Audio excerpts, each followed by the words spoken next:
Primeiro, dizer que esse debate, muito importante a respeito do substitutivo apresentado pelo relator, acontece no momento de uma crise política significativa no governo Bolsonaro, em que foram revelados, através do jornalismo de qualidade do Intercept, conversas muito suspeitas entre um dos principais ministros do governo Bolsonaro, que é o ministro Sérgio Moro, com os procuradores da Lava Jato, que inclusive tiveram uma interferência direta no processo eleitoral, tendo em vista que ali, naquele diálogo, admitem que fizeram o maior esforço possível para retirar do processo eleitoral aquele que estava como principal possível novo presidente do país. E eu digo isso com tranquilidade, porque não era o meu candidato à presidência, nós do PSOL tivemos candidatura própria, mas é bastante complicado que nós estejamos debatendo uma agenda tão preocupante para a maioria do povo brasileiro, que os senhores julgam tão fundamental para o mercado, no momento fingindo que um escândalo como esse não está acontecendo. Inclusive, a deputada Luísa Erundina me disse que deputados da base do governo estão lá na comissão dela tentando impedir a possibilidade de convocação do ministro Sérgio Moro a essa casa, porque devem ter muito a esconder, não só dos deputados, mas também do povo brasileiro. Também gostaria de registrar que o presidente Bolsonaro nunca, em momento nenhum, durante o processo eleitoral, disse que faria uma reforma da Previdência.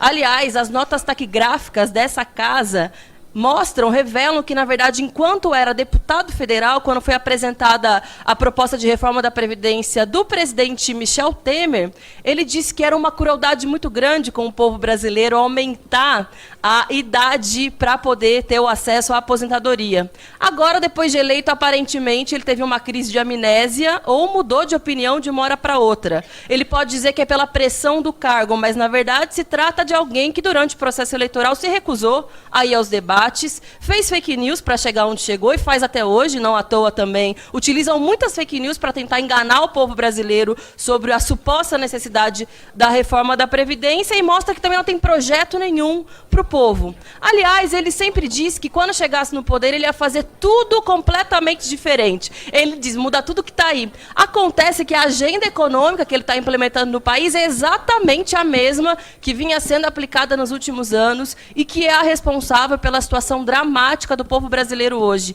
De 20 milhões de brasileiros e brasileiras sem emprego, de uma situação de estagnação econômica, beirando a recessão, na verdade, a depressão econômica, com a queda da produção industrial em 6% e repetindo exatamente a mesma agenda de austeridade, de ajuste, de ataque aos direitos do povo brasileiro, de privatizações. Aí eu lhe pergunto, como é que quer fazer melhorar a situação econômica do país, fazer tudo diferente, está repetindo exatamente a mesma agenda que nos levou a essa situação dramática. Eles dizem e disseram aqui, é culpa do governo anterior que a gente chegou nessa situação. Acontece que estão repetindo exatamente a mesma política que vinha sendo adotada pelo governo anterior. Isso também é sinal de covardia, que é se esquivar da responsabilidade de governantes que deveriam ter responsabilidade com o povo brasileiro.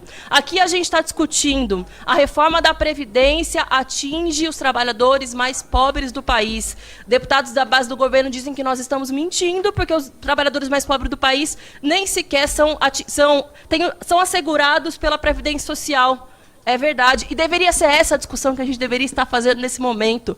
Como fazer com que o conjunto dos trabalhadores brasileiros tenham direito à aposentadoria, tenham a cobertura da Previdência Social, possam ser assistidos no momento de mais dificuldade da sua vida. Nós estamos fazendo o contrário. É retirar o direito daqueles poucos que hoje conseguem ter assistência previdenciária. Hoje existem mais brasileiros no trabalho informal do que do trabalho formal. O que a gente está fazendo é prejudicar aqueles que também estão no mercado informal, no mercado formal, aliás, ao invés de pensar saídas para melhorar a situação daqueles que estão na informalidade, que não conseguem contribuir, que estão desempregados, mas o governo não oferece nenhuma saída para esses trabalhadores. Só tem um argumento terrorista, de que se não tiver a reforma da Previdência, o Brasil quebra. Se não tiver a reforma da Previdência, não tem dinheiro para educação. Se não tiver a reforma da Previdência, não tem dinheiro para a saúde. Como se aqui tivesse um bando de idiotas que não pensam, que não têm assessoria técnica, que não estudam e que não compreendem que, na verdade, é uma escolha política e uma escolha também do ponto de vista econômico de privilegiar um setor da sociedade em detrimento detrimento do outro.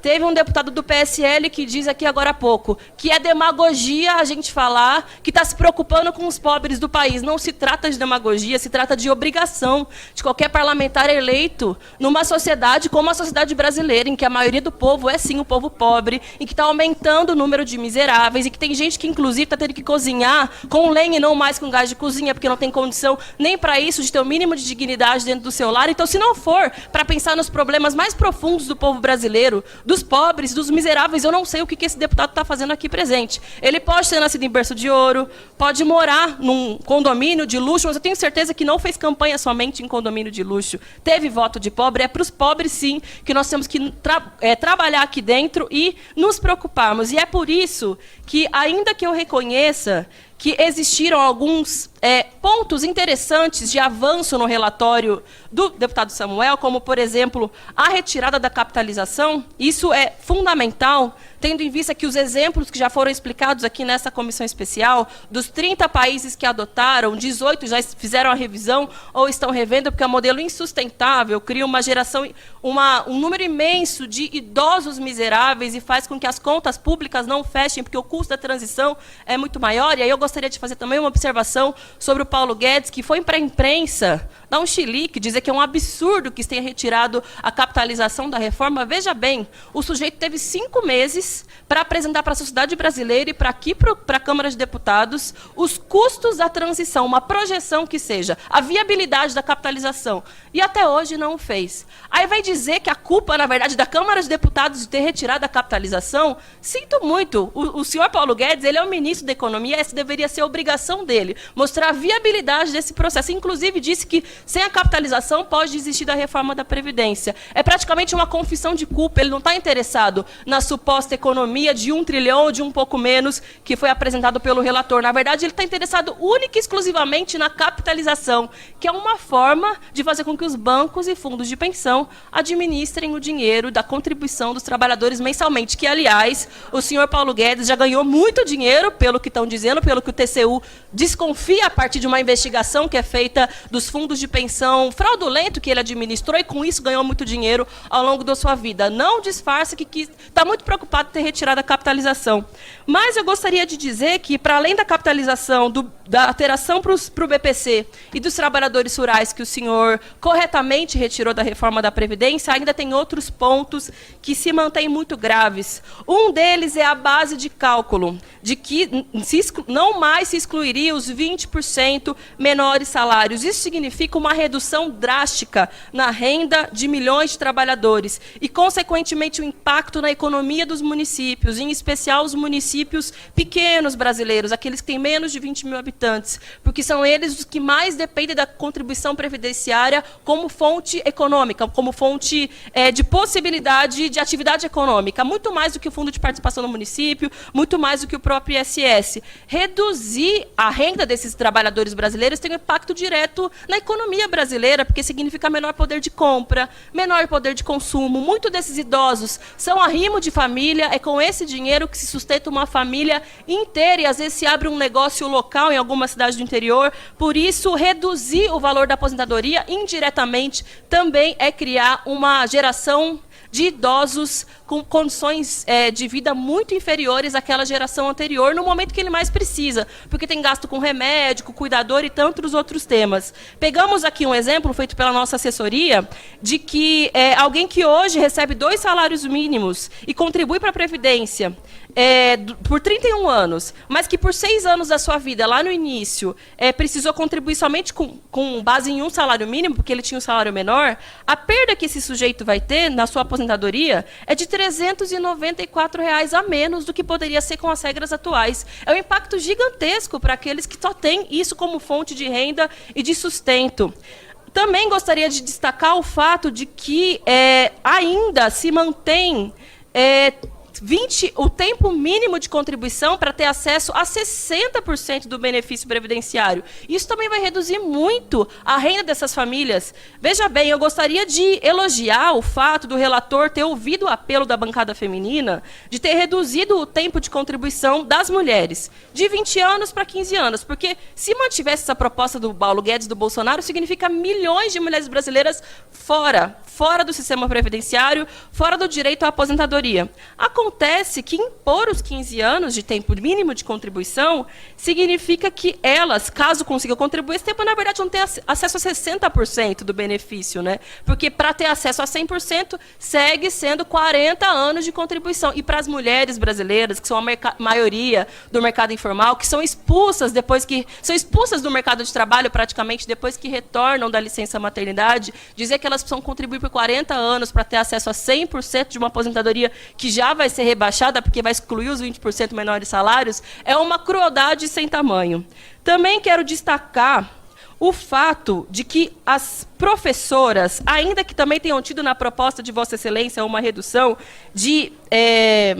para agora de 57 anos de idade, não mais 60 anos, segue sendo uma crueldade, em especial para aquelas professoras que são educadoras da educação infantil, que ficam abaixadas, que têm um desgaste muito grande o dia inteiro para cuidar dessas crianças, que muitas vezes têm as crianças penduradas nos seus colos, e elas vão ter que trabalhar por mais 7 anos. Sendo que para os homens, professores, eles vão ter que trabalhar mais 5 anos. Eu gostaria de entender por que para as mulheres a carga é maior, sendo que o debate que nós já acumulamos aqui é de que as mulheres têm dupla jornada de trabalho, têm uma vida mais desgastante, por que as mulheres são mais penalizadas do que os homens, tendo em vista, inclusive, que as mulheres professoras são a maioria das professoras.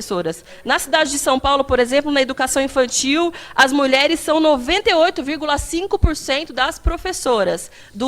Então, eu gostaria de saber qual que é esse critério que foi utilizado, porque ainda obedece à mesma lógica machista da proposta apresentada pelo Paulo Guedes. Bem como essa lógica machista pode ser expressa na pensão por morte, que essencialmente é pensão de viúva, falando a linguagem do povo brasileiro.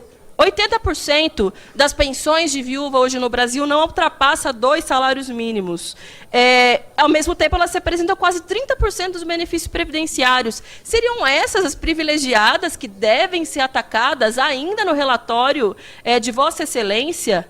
Tendo em vista, inclusive, que dentro do próprio sistema previdenciário geral brasileiro, a média dos benefícios é de R$ 1.300. Aqui a gente tem que ser bem direto ao ponto. A gente não está falando de mexer em privilégios, e é lamentável que deputados da base do governo sigam insistindo nesse argumento, sendo que o povo brasileiro sabe muito bem que quem acorda cedo, quem vive de trabalho, quem tem patrão, de longe não é privilegiado. Se a gente está falando de combater privilégios e privilegiados, a gente deveria, de fato, mexer naqueles que estão muito no andar de cima. A exemplo dos banqueiros, por exemplo, que por algum motivo o Partido Novo está contra aumentar a taxação deles, sendo que a gente deveria aumentar ainda mais, porque eles são muito e muito privilegiados no nosso país. Através, por exemplo, da taxação de lucros e dividendos, com isso a gente arrecadaria 55 bilhões de reais ao ano.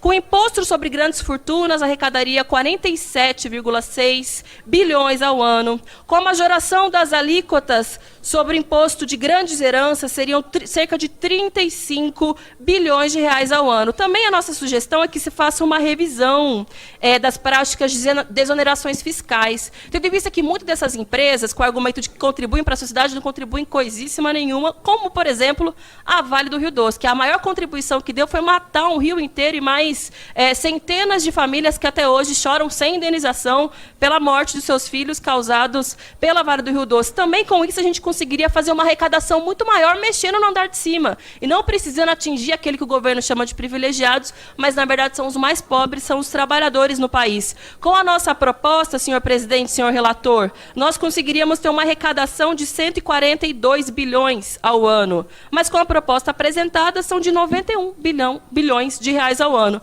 Aí eu pergunto, qual que é a nossa prioridade? A gente está aqui nesse parlamento, afinal de contas, fazendo o quê? Acredito eu que é para melhorar a vida do povo brasileiro e para para aumentar a capacidade de desenvolvimento econômico, social e político do nosso povo. A reforma da Previdência está fazendo justo o contrário. É atacar aqueles que mais necessitam, aqueles que vivem de trabalho, que têm baixos salários e ainda que pode gerar um impacto gigantesco nas cidades, na economia, e pode piorar a situação econômica e não melhorar. Quando aprovaram a reforma trabalhista, diziam, é para gerar emprego. Hoje nós temos 20 milhões de brasileiros sem emprego. Se seguir com essa agenda de ajuste, de austeridade, a situação vai piorar cada dia mais. A Previdência Social é um modelo de maior distribuição de renda, de combate à pobreza. O que essa comissão está fazendo é justo o contrário, é aumentar a pobreza no Brasil, é desmontar aquela que é um dos maiores mecanismos do mundo de amenização das desigualdades sociais. Por isso, o pessoal é contra, nós vamos seguir na luta contra a reforma da Previdência. Obrigada, presidente.